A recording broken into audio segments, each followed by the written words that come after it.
The hell on earth that is the Syrian Civil War has just descended to a new level of chaos with the entry of Russia into the multi-sided conflict that for several years has pitted various factions of bad guys against worse guys.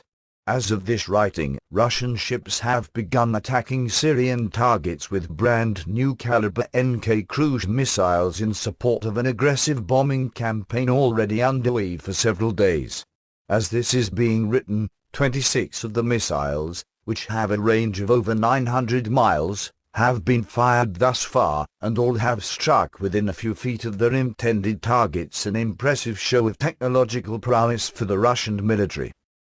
What began as a rapid deployment of Russian forces to protect Russian interests in Syria, the Tartus naval facility that allows the Russian Black Sea Fleet to refuel and have access to the Mediterranean, and the Assad regime itself, which has always been a staunch Russian ally, has morphed into an aggressive campaign of shock and awe, Russian style, as Vladimir Putin seeks to show that the United States isn't the only superpower with force projection capabilities. Since Russia's primary interest is preservation of the Assad government, its warplanes, tanks, helicopters, and guided missiles have been indiscriminately attacking all factions in Syria that pose a threat to the regime, including the allegedly moderate Free Syrian Army, which the United States and its allies have been arming and supporting for some time. What is now taking shape in Syria is looking more and more like one of the many proxy wars between the United States and the Soviet Union during the Cold War, except that, unlike Vietnam or Nicaragua, both American and Russian forces are directly involved in the conflict, with the possibility of military confrontation between the two superpowers very significant.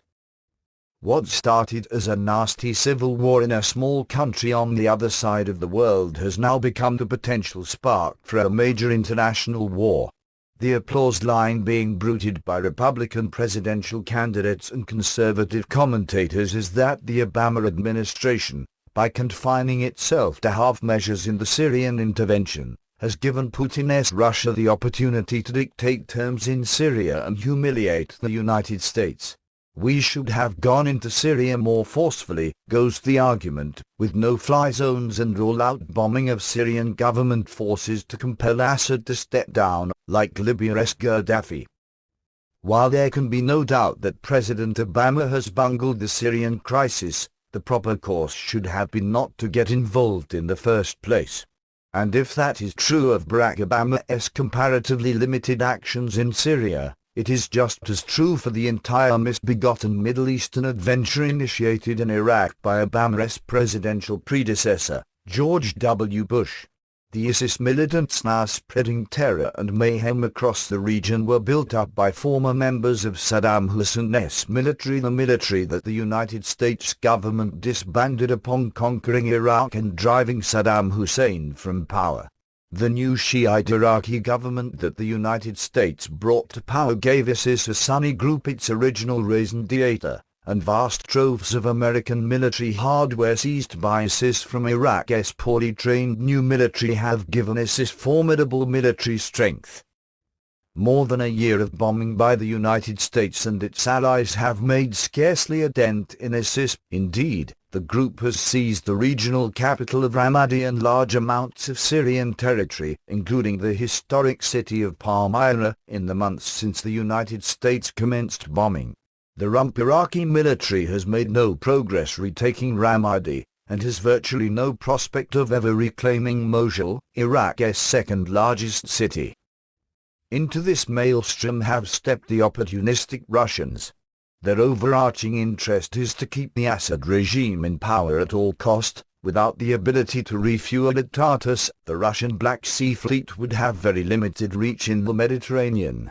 With the new Iraqi government allied with Iran, another of Russia's closest allies, there is a very real prospect for Russia replacing the United States as the main power broker in the region.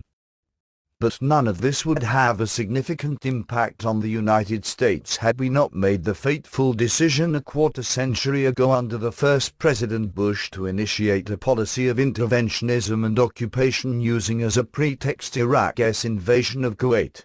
25 years after Desert Storm, the Middle East, including North Africa, is in shambles, with Syria, Iraq, Yemen, Egypt, and Libya in utter turmoil, and ISIS threatening to establish its vision of a modern caliphate in all 5 states. Iran has an advanced nuclear program, and Islamic extremism, fueled by the perception that the West has reignited the Crusades, has spread far abroad, to the likes of Mali and Nigeria. While it is impossible to know how much of this could have been avoided had the United States chosen to mind its own business a generation ago, it has become our business by choice, and we are now faced with the real prospect of being drawn into an even more devastating conflict over matters that should have been none of our concern. The Syrian and Middle Eastern conflagration epitomizes the perils of involvement in foreign broils that many of the founding fathers were so keen to warn us against. While the United States may have helped to save Europe from Nazism and Asia from Japanese expansionism in World War II, our intervention then facilitated the rise of communism in both Eastern Europe and China. And our post-World War II record of interventionism is spottier still. The Korean War may have kept South Korea free of communism, but it also engendered a paranoia in North Korea that has allowed the world's least free state not only to survive, but also to assemble a nuclear arsenal. The Vietnam War, despite the horrific costs, led to a communist Vietnam anyway. Smaller-scale interventions in Grenada and Panama in the 80s and in the former Yugoslavia in the 90s have proven less deleterious, at least in the near term.